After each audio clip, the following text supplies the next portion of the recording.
I am going to the Sunrise on the Reaping midnight release at Piccadilly Waterstones tonight, and by midnight, or at midnight, just after midnight, I will have a copy of Sunrise on the Reaping in my hands.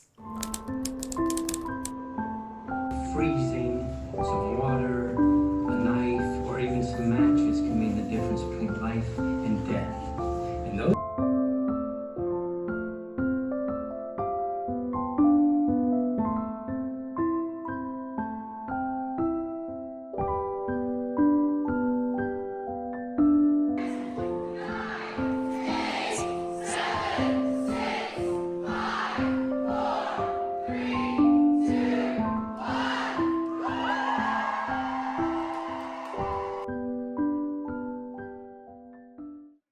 I was gonna do this clip in the morning because it's literally what, 12:40?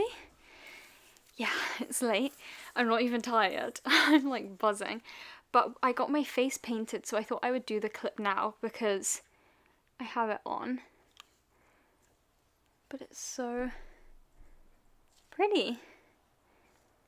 So I thought I would do it now and show you guys what I got, and then tomorrow I'll like talk about the event and then we can start actually reading the book. But it's focusing on the strawberry behind me. But so we got a tote that just says Sunrise on the Reaping on it, which is fun. I feel like totes like these can be good for like food shops. I never use them for that, but I feel like I should because I feel like they're good for that. And then inside we have obviously the book, but we'll come to that last. And then you got a bookmark there. I think you can see that. Sunrise on the Reaping with the symbol, and then on the back it says 50th Annual Hunger Games. I feel like you can see that, kind of. It says 50th Annual Hunger Games, and it says when you've been set up to lose everything you love, what is there left to fight for? A pin, which is honestly going straight on my bag. Come on, it's not focusing on anything. Please. Oh my god. Wait, maybe if I zoom in on it. There we go. I was wondering if we were going to get the regular edition or the exclusive edition, and we did get the exclusive edition. I can't believe I have her in my hands. This is crazy. I actually love the cover. I was a hater. I'm not a hater anymore. This looks fantastic. And it has the same quote on it as the bookmark. And then the end papers, you have a snake. Wait, guys. Why is it a songbird and a snake? Is that what it is? I don't know. But you have that, and then on the empty, like on the thing, this is what it looks like. I don't know what else the exclusive edition entails. Oh, a Q&A. I love that. I'll talk more about the event tomorrow because Wynn's having a meltdown and it's dark. It's not the best lighting. I'll maybe show you guys more tomorrow again. I don't know, but I just really wanted to show off the face paint because it's so pretty. I actually really like it. After she did it, she was like, this looks really good on you. I was like, thanks. Anyway, I'm gonna go and we can catch up tomorrow, and I've decided in this video it's just gonna be a Sunrise on the Reaping vlog. So I'm gonna read the book, and then there will be a non-spoiler and then a spoiler-filled section for you all. So we'll come back together tomorrow once I've actually started the book. I'm so excited.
everyone, we are here for the first update of Sunrise on the Reaping. Desperately overdue. It is Friday, but I will admit I've been trying to take my time with this one because I'm just so excited about it. Obviously loved getting Coriolanus's and Lucy Gray's story. It was really fun, but Haymitch's story is something that we have wanted like since the beginning of the franchise. Do you know what I mean? Like as soon as we knew Haymitch and knew that he partook in the second quarter quell, I feel like everyone has wanted his book, and I definitely have been wanting it far longer than I even knew about Ballad. So I'm just trying to take my time with it and really appreciate it and read. I'm like such a skim reader, which is fine. I usually comprehend the books perfectly, but with this one I really just wanted to slow down and read every single word. So although it has been 4 days I've had my hands on this book, I have not yet finished it, which I'm really happy with. I think I'll probably finish it by Monday, Tuesday next week, which I think is a nice time to read such an anticipated new release. You know, I think if I had read it within the first 24 hours, I'd be a bit disappointed that it was over so quickly, you know? But anyway, that's my little disclaimer. I have been reading. You guys, this book was worth the wait.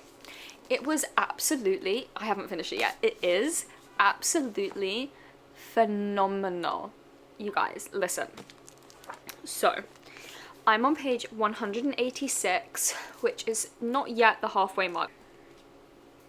Oh my goodness. So I'm going to give you guys a spoiler-free section now, and then at the end of the video I will accumulate every spoiler-filled section from each segment I film, basically. So you guys won't have to skip. It will come like after the outro, but just prefacing that this will have spoilers, but it will be right at the end, so that if you haven't read it but you still want to read, no, if you still want to watch a video, you know, of someone's just general thoughts, you can still watch this and then you can read, no, you can watch the spoilers at the end. So, my general thoughts are this.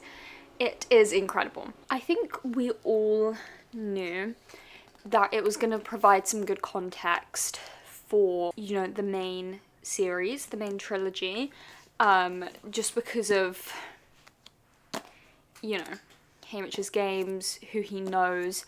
I knew that we were going to get a really strong foundation for the trilogy, and that we do have so far. Where I'm at, very strong setting up for the main trilogy. However, I did not quite expect how well it also bridges the gap between the main trilogy and Ballad. I feel like Ballad was obviously amazing, very needed to kind of understand Snow's origin. But there wasn't too many elements I felt that like directly linked to the Hunger Games. You just kind of saw like a cause and effect type of vibe, I felt.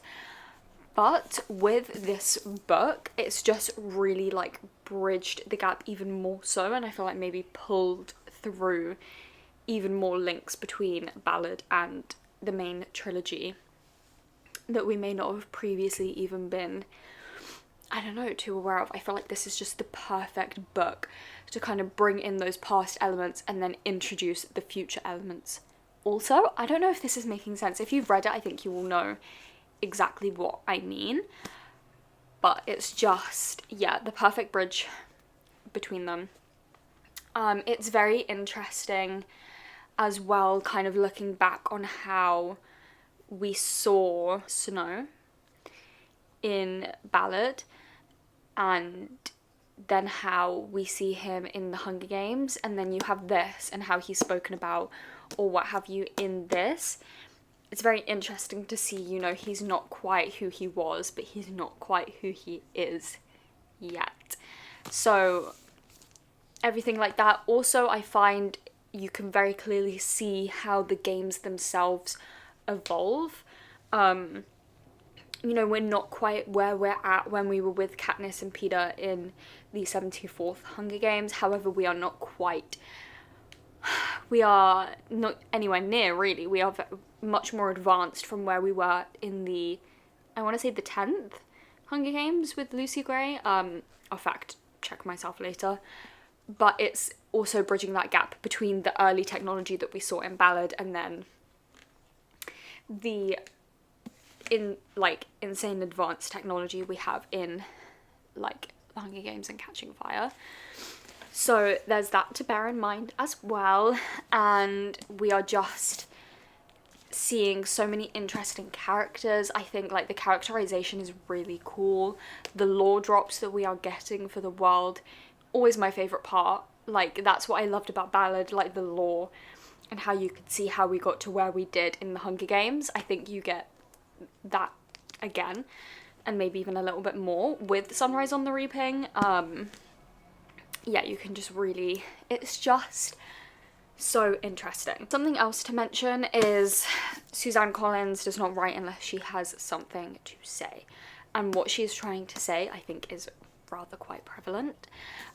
This is not really a spoiler, but you see from the quotes before chapter 1 even begins, you have the quotes which kind of set up her underlying argument for the entire book. And I will just say it speaks volumes to the world we are currently living in, and just, yeah, it's a really important theme, and it's really interesting to see how she's exploring it within this book and how seamlessly it fits into Haymitch's story. I have the edition where there's an interview in the back, and I did not read more than like the first or second question because she speaks about the whole book in detail. But she does say that Haymitch's story felt like the natural one to tell once she had decided on her themes, which you can see from the quotes. And I just have to say, like, yeah, it doesn't feel like she's trying to manipulate or mold the story to work with what she wants it to do. It's just, it feels like it's happening so naturally. And so that is really, really interesting. But those are probably all of my non-spoilery thoughts that I can share. I really think I have alluded to some interesting aspects, but not spoiled anything, I hope. So I'm gonna leave the spoiler-filled section there, and I will probably get up to you guys. Nope, I won't get back to you guys when I've read another quarter or so of the book. But yeah, I'm just really, really enjoying it so far, and what a phenomenal story. Truly, what a phenomenal book thus far. So yeah, I will see you guys when I have read a little bit more of this. Yeah, it's the 30th of March, it's Mother's Day. I have been filming this vlog for far too long. I had to kind of take a break with reading Sunrise on the Reaping, just to kind of play catch up with my currently reading on my Goodreads, to be honest. I was just in the middle of far too many books, and there were so many of those books that I wanted to get done by the end of the month, so I was like, let me really quick finish those up, and then we can get back to Sunrise on the Reaping, and that's what today is. So I am heading home today for Mother's Day, of course. My mum has asked me to do her hair. When I used to live at home, I would like do her roots, like she's blonde. I would do her roots all the time, but I haven't done it, honestly, I feel like years. And that's what she wanted for Mother's Day, so I'm going home to do her hair. She's also kind of more of like a naturalish blonde, and she wants to be more white again. She used to have more like white Targaryen vibes hair, and she wants that again. So that is my Mother's Day gift to her. Obviously I'm gonna get her flowers and a card and stuff as well. I have the card. But yeah, that's my main gift, is being a hairdresser for the day. But because I am traveling home, I'm gonna have a lot of time to read. I'm committing to the long journey. It's about 2 hours, 2.5 hours, but we're just gonna commit, and I am using this long journey to finish up Sunrise on the Reaping. I wanted to talk to you guys now, even though I know I don't think I've read anything since the last clip, I don't think, but I wanted to talk now because I'm presuming I'm gonna finish this on the train/bus today, and I don't think I'm going to be able to talk to you guys until I have finished this book, so I wanted to just you know, talk to you guys before so that you guys were aware why I am unable to give you guys as many updates as I kind of have. I think I've read just under half of the book and I've given you guys 2 updates, and then we're going to read the remainder of the book with no updates. So I just wanted you guys to basically know why. But I am very excited to get this finished today. I'm actually presuming that I'm going to finish it and still have time left over kind of like on my journey back. So we'll cross that bridge when we get to it. But yeah, we're going to finish Sunrise on the Reaping today. Those are the plans for today, and I guess I will take you guys along with my journey for today and the reading I do on said journey. Okay, we are back for one final update before I finish the book. Where's my book? I'm about to finish the book. This is insane. This book is crazy. I've been enjoying it so much. I feel like we're on the trajectory for like a 4.75 rating, and that's purely because nothing will ever be catching fire, nothing ever can be catching fire. I don't ever want anything to ever be catching fire, you know? But this is not far behind. It's really good. Obviously I'm almost finished. So much has happened that I cannot talk about in this clip. You'll have to wait until the end of the video. But so much has happened. Like, as you would expect in the Hunger Games, everything is just going to shit. Everything's going wrong. Everything's going bad. As you would also expect, you know, I can't say anything in this clip. That has to be the other one. But I digress. I'm really enjoying it. I'm feeling like, I don't know if I'm just not remembering what we were told about Haymitch's games in Catching Fire, the book, but I do feel as though this is very different to what I was expecting in a good way. Like, I feel like we all kind of went in expecting that we would know, like, what to expect, basically, and I think this has really done a good job of still giving us so much fresh and new information and really feeling like making us feel like it's a whole brand new experience and that we kind of didn't know anything. At least that's how I feel. Like, even the way the arena like physically looks and works, I feel like wasn't explained to an extent that truly revealed what it's like. Yeah, it still feels really new and fresh, and I feel like I'm still learning loads. I'm very intrigued on what's gonna happen now, because there's still like a solid 40 pages to go before the end of the book. So I'm just, yeah, very intrigued to see what is gonna happen in these final pages. I'm gonna like, not all of them obviously, but the final few pages I'm gonna read with you guys, so you can see my like closing reactions. But all in all, I am really enjoying it. I think she does a really good job of making every games that we've been able to see like very contrastingly different, which I think really showcases like how it really is just a game to like the Capitol. Do you know what I mean? Like, it's like they're having fun with it, they're changing loads of things up, they're experimenting, and it just shows like kind of the intentions behind it, I feel like. I don't know, it's very interesting. But yeah, I am just really enjoying this one, and I just know in these last 40 pages I feel like my heart is gonna be broken. But that is all for now. I'm gonna go and finish this book, which feels crazy. It's the 31st of March, by the way, so we still got it done within the month of release, which I'm really happy about. But yeah, I'm just gonna go and finish up Sunrise on the Reaping. Can you believe it?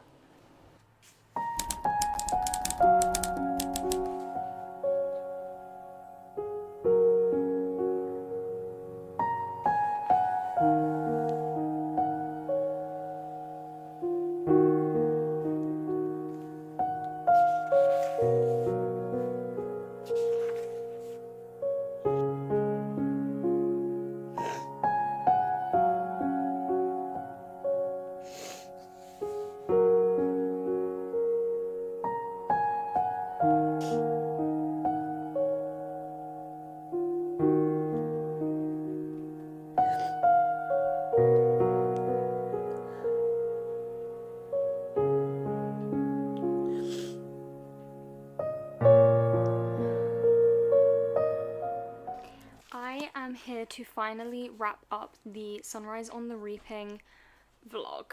It's now the 5th of April. I did finish reading it a few days ago though, if not almost a week ago, but it has been a while since, you know, we went to the event and started reading it and everything. And I just really quickly wanted to run through all my final thoughts and feelings, and then obviously all of the spoilers for this video will come after. So I gave this 5 stars. There was honestly no doubt in my mind at any point that it wouldn't end up being a 5-star book. It was just incredible. I think the way everything, you know, unfolded, everyone we met, how every character played into every element of this book perfectly, and then just the ending was very sad. It was just a very emotional book all round. I think it felt quite just like, I think if you've read Catching Fire, you will know kind of how everything wraps up in this book loosely, and having that knowledge, there's just kind of like an overwhelming sense of like dread, because you just know where it's going and you know it's not going to be fun.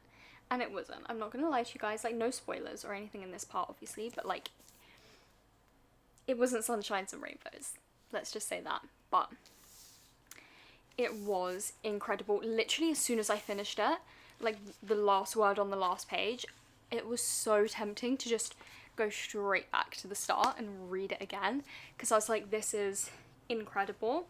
But then I was like, no, I kind of want to do like a full reread and then we can read it again. But this will be read again. I'm so excited for the movie. I think casting is currently happening, so I'm very intrigued to see who they put into the different roles.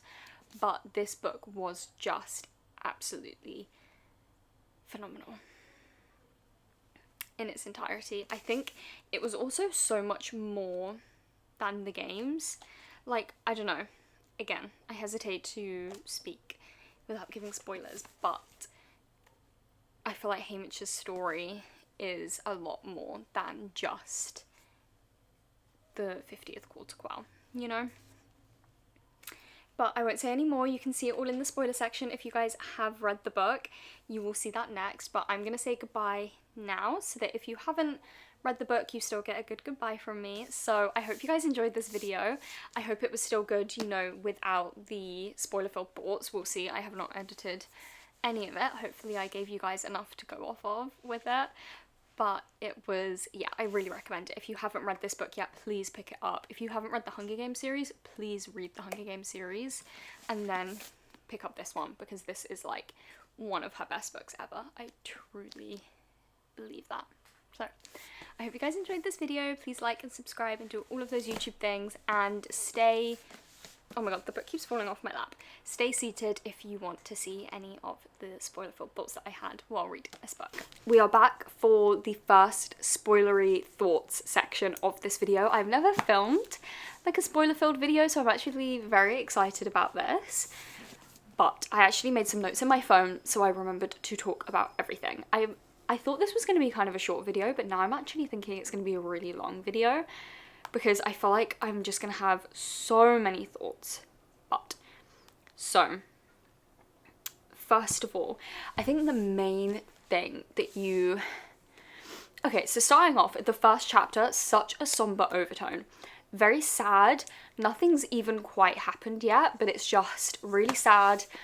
But, going back to, if you guys remember what I said in my non-spoiler filled section of this present me, I said that it really bridges the gap between Ballad and then the main series, and my first point is Lenore Dove. Guys, she's Covey.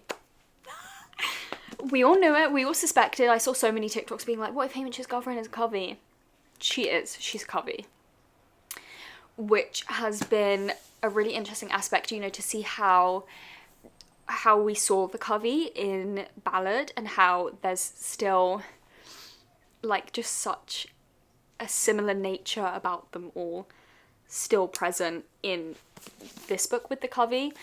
Because once we get to, and I think this is going to come up, I have my theories, but once we obviously get to the Hunger Games, there is no mention of Covey, if I remember correctly. I'll have to reread the books, because I know it wasn't mentioned in the films. Maybe it was mentioned in the books, but there's no Covey.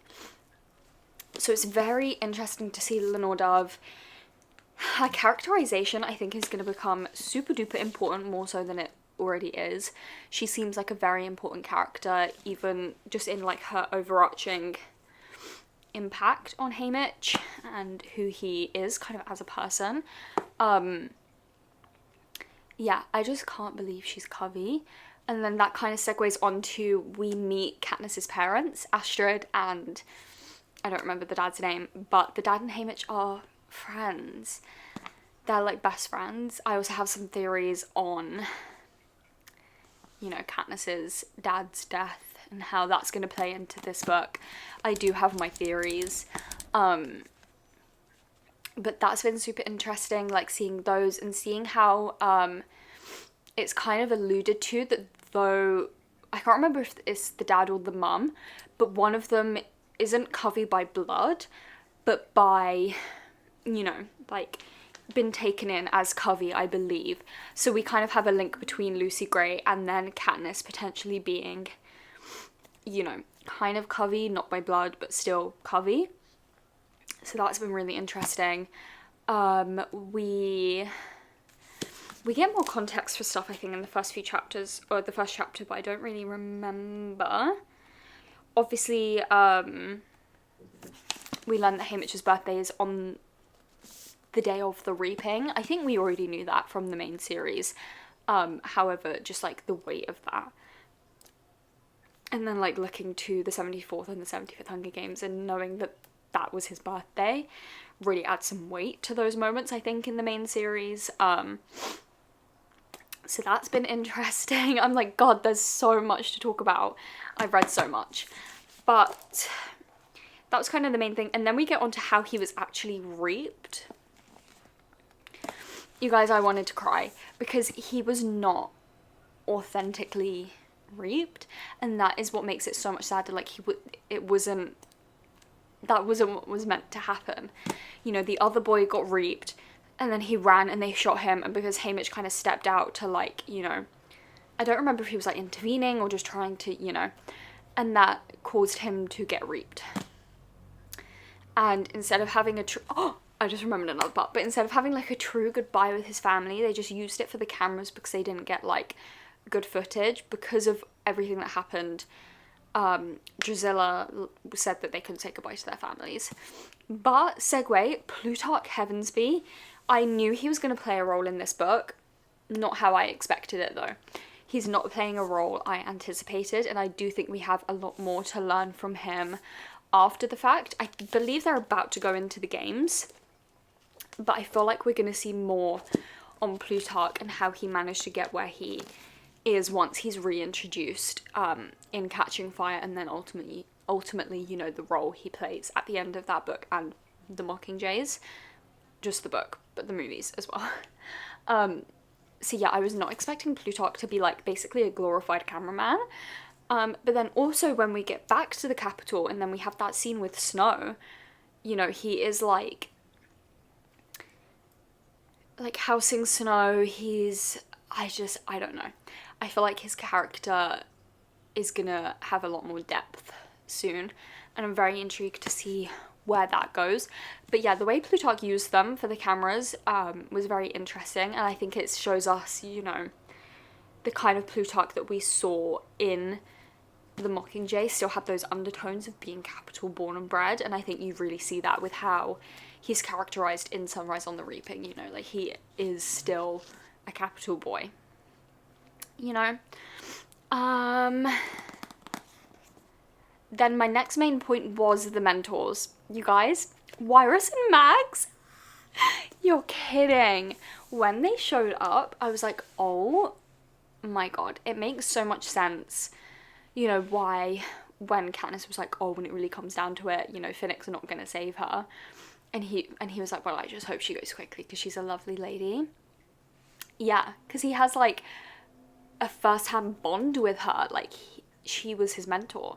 And then also Wirus, and then I'm kind of sad we didn't get it for Mags's games, but I also understand that she was reaped so early on into the creation of the games that I imagine it wasn't too dissimilar from Lucy Gray's games, but we got context on what Wirus's games were, which were only the 49th, so she only won the year before Haymitch.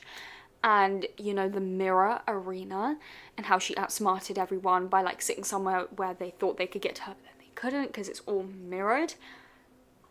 I would expect nothing less from Wirus. We actually, like, explicitly find out, I don't remember if we do before, but I did not remember. She doesn't kill a single person, which is crazy. She wins her games purely by, like, outlasting and outsmarting everyone, which is just so Wirus, I feel like, and it just really, I don't know, adds to the character that we get in Catching Fire, and it makes it so much more tragic, because I'm like, I really like her. She's a lovely girl. It also signifies, you know, that she's still really young, like she's so close to Haymitch's age. If she only won the year before, that means she's no older than 18. So that's something interesting. And then, yeah, I just really love learning about her games. I will take any breadcrumbs of what previous arenas looked like. I love learning about that, so that's been super interesting, and I'm hoping, I don't think we will, I think the time has passed, but I would like to learn about other arenas as well. I believe we did also, BT shows up. That's tragic, like his son being reaped on purpose, because there was kind of some of like a rebel plot, so his son gets reaped intentionally, and it is BT's punishment to be the mentor to his own son and watch him die. Tragic. But also, yeah, BT showing up, I do feel like we got context on his games as well, but now I can't remember, but I feel like potentially we did. So that's been super interesting. Seeing them form the alliance for when they get into the games, you know, everyone's separate from like the careers packs. That's been pretty cool. I'm intrigued to see how that actually ultimately ends up playing out, because I do remember some elements of Haymitch's games from what we learn when Katniss and Peeta watch it during the Catching Fire book. That's how we know so much about Haymitch's games. It's never really addressed in the films, but we know a lot from them literally watching his games. So I know some elements, so I'm really intrigued to see how everything is gonna go down. Caesar Flickerman makes an appearance. Whoa. Lucky Flickerman is mentioned, the presenter from Ballad, but we don't get told how they're related, so we kind of just have to make guesses. I'm assuming like a nephew or a son, cousin, something like that. Luella's death.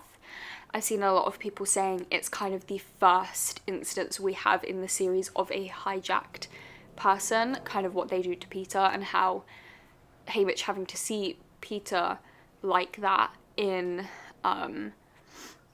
Mockingjay probably really got to him after Luella/Lulu. They now call her Lulu because she's not her anymore, so the hijacked version of her is Lulu.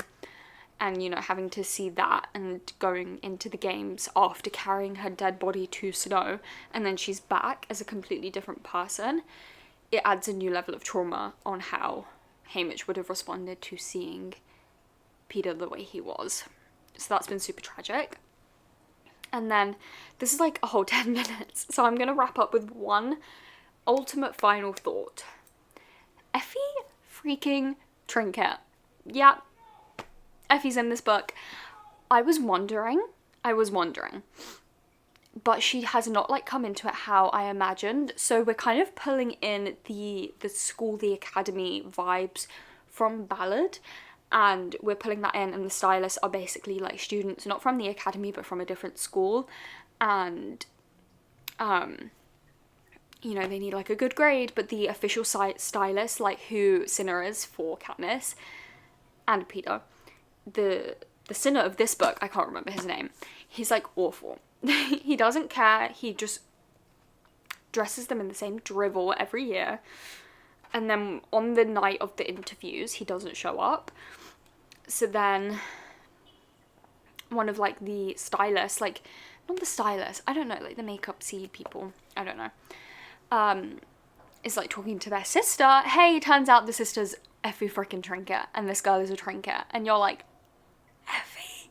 And Effie comes in, she saves the day, she brings some of her grandma's clothes to dress the tributes in, and it's crazy. Like, Effie showed up, I was like, oh my god, Effie, we have like an origin story for Effie and Haymitch, and I can't quite believe it. I'm very intrigued to see if that's kind of all we're gonna get, or I imagine we will be shown Effie's kind of promotion into being, you know, her role that she has within the games. That will be interesting, but you guys, it's just crazy, honestly.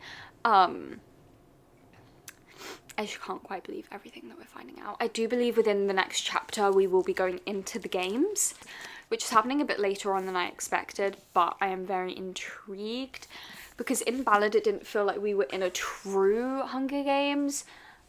So this will be a new experience of like a proper as we know it Hunger Games.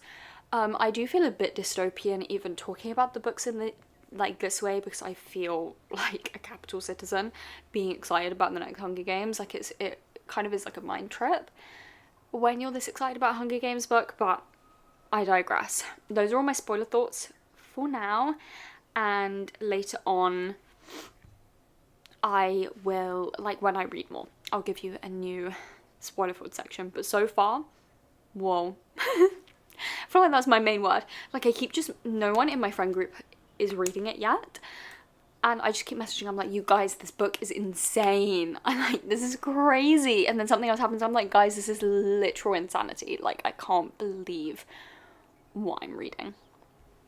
So, there we have it. And yeah, I'll get back to you in like 1 second for you guys with my next spoiler-filled thoughts. I'm trying to remember what the last thing I spoke about was. I think it was something about Effie being in the book, and I really liked that nod to, not the nod, but like showing us kind of the foundations of their relationship that we obviously get to see once we jump into the 74th Hunger Games. So I really enjoyed all of her scenes. I think I've seen the last of her now, but I really enjoyed all of those scenes nonetheless. I love Effie as a character, and it is really interesting to see her more like pro-capital viewpoint on this book, but still there's that trace of humanity in her, and then you kind of see that progress obviously through the main trilogy, which has been fascinating. Really though, what I want to talk about and the main things that I can remember is the arena and the games and what's happening with the games. So I think I'm just going to move straight on to, oh no, actually one thing before we go into the games is they let him speak to Lenore Dove, which I thought was very interesting. They had arrested her for singing, and then Plutarch made some sort of arrangements and allowed them to speak to one another, which I think is going to be really heavy hitting when we hit the last 40 pages of this book that I have left to read today, because this is the spoiler-filled section, so I'm hoping that you guys have read the book or know what's happening in the book. We know that Haymitch comes home to everyone he loves having been killed by the Capitol, so I am very aware on what I have yet to endure for the rest of this book, and I think that final phone call is just going to become really heartbreaking. Yeah, those are my thoughts on the call with Lenore Dove, and then let's get into the arena. So, the arena is very interesting. It's like a big flower field with bunnies and stuff, and then on one side you have a volcano, and then on the other side you have a forest, and each edge comes into a point, and people are saying it looks like an eye, and I agree, it does very much have eye imagery, which is very interesting when this book really focuses around how the Capitol watches everything and knows everything. And the propaganda element, I don't know. I just think the shape of the arena being an eye is very on the nose in a good way. So that's really interesting. And then, yeah, everything in the arena is, like, poisonous. So the flowers, the water streams are poisonous, so no one can drink water. The animals are dying from consuming poisonous things within this arena, so then they can't eat the animals. They have to survive basically only on the food that they got in the packs or sponsors, which has added a really interesting element to it.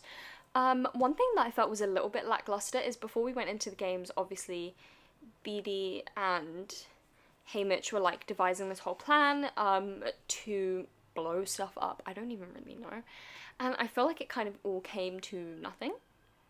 But maybe that was the point, to show that like the capital will always win in this book.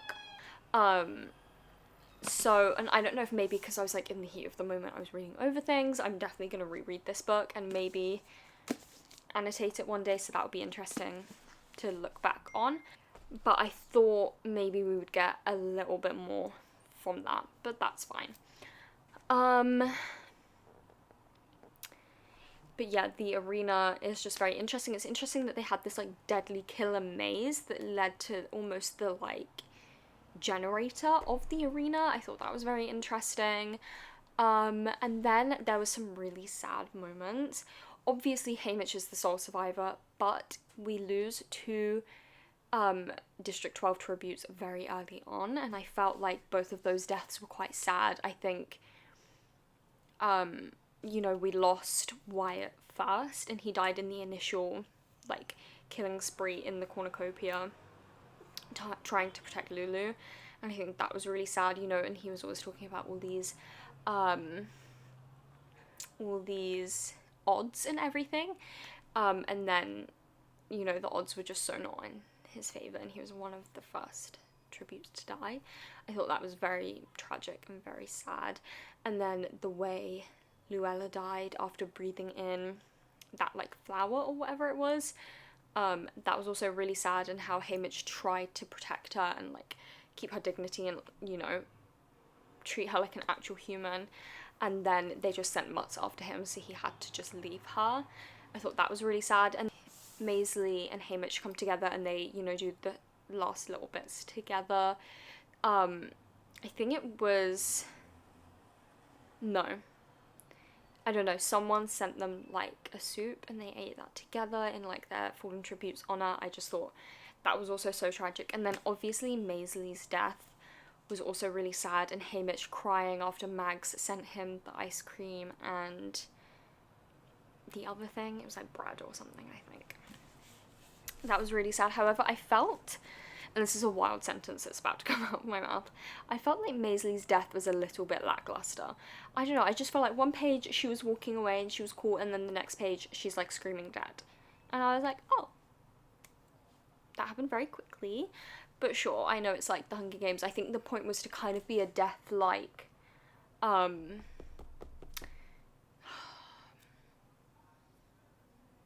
Wiress's. Whoa, yeah, it felt kind of reminiscent of Wiress's death, when I think it's Kashmir, he comes and like slits Wiress's throat in Catching Fire when everyone's like back is turned. It kind of felt reminiscent of that, so I kind of understand that like imagery of it, but it felt very quick. I felt like we could have drawn it out a bit more, made it a little bit more emotional. And then I guess the final, oh no, two more things. So the first one is that obviously Haymitch won the games.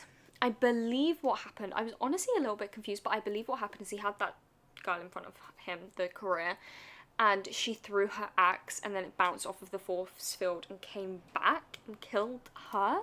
I believe that that is what happened. I know it was something to do with the force field, like rebounding it back up.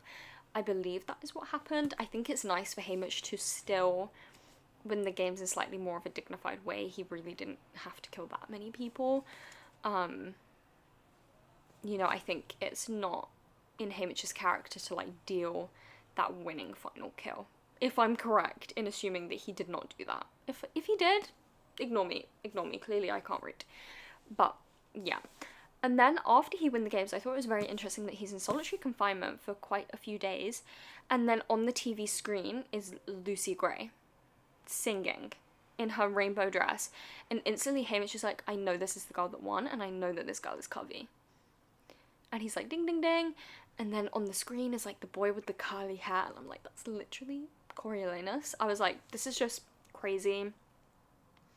And we also hear the song that Lucy Gray sung when the snakes were around her, and I believe we're gonna find out that it's like a funeral song, it's like a death song, and I think that's gonna become significant as well. But those are kind of my main things. Like the nods to Lucy Gray has been very interesting, and all the little nods to the Covey and all of that. I think it's been a nice way to tie in that last book and show how it relates to the world kind of as we knew it when Ballad came out, if that makes sense. But those are probably all of my spoiler-filled thoughts for where I'm at right now, and I will come back to you guys once I've read the final section. But I'm actually really scared. I'm so scared. But you guys would have already seen my reaction to finishing the book, and then we can discuss spoiler-filled thoughts of the ending of the book. Spoiler-filled thoughts for the ending of Sunrise on the Reaping. Are you freaking kidding me? Even thinking about it and knowing what I'm about to talk about literally makes me want to burst into tears. So I'm basically talking about the last section here. You know, we finish up the games. Maisley's, is that how you say it? Maisley? I think so. Or Maisley? Maisley or Maisley? Not sure. Her death was, I think I spoke about this. It felt a bit anticlimactic. I think I spoke about this. I'm not sure. I also apologise if you can hear the shower in the background. I feel like maybe I did speak about it, so I'll just talk briefly, but I thought it was a bit underwhelming, and then, well, not underwhelming. I think it's just the nature of the games, you know, to turn around and suddenly someone you hold very dearly is dead. Actually, I don't think it was underwhelming at all. I think it was maybe quite intentional now that I'm thinking about it. I think, yeah, the nature of the games is to have these really brutal, quick deaths that really have no other purpose other than to bring that person closer to winning the games, you know? It was tragic. I loved Maisley. She dies, and then we have kind of like a new ally, and then she dies, and then it's just Haymitch and this one other chick whose name I can't remember, and they go kind of to the edge of the border of the thing, and then there's the force field, and she chucks her axe, and then it rebounds and kills her. I don't know if we spoke about that, but that's the recap of the end of the actual Hunger Games. And then we're in this apartment, and Haymitch is just kind of like, whoa, you know, like, I don't know, he feels a bit like out of it. I think it's because he hasn't eaten or drunk anything in days. He's just been like asleep, and then all of a sudden he wakes up, and on the TV is Lucy freaking Gray. What? I think it's obviously, there's so much intentional stuff behind it. Again, maybe slight spoilers if you haven't read Ballad, but I think it's Snow's way of being like, look, this is your previous district's victor, and she's gone. You know, I erased her memory completely from the world. I can do the same to you. I think that's kind of what it was. I think it was a scare factor of like, oh look, no, we have proof of this person. We've just erased her. You know, we've erased her identity. She does not exist anymore. And I think it was kind of meant to serve as a warning to Haymitch, but also maybe slight foreshadowing to what happens. And then for the victory tour, they keep him in a cage, which I've heard is like, I don't know, I was like speeding through it because I was like, what the hell is happening, you know? So I feel like I missed some bits, but online I saw that it was a bird cage.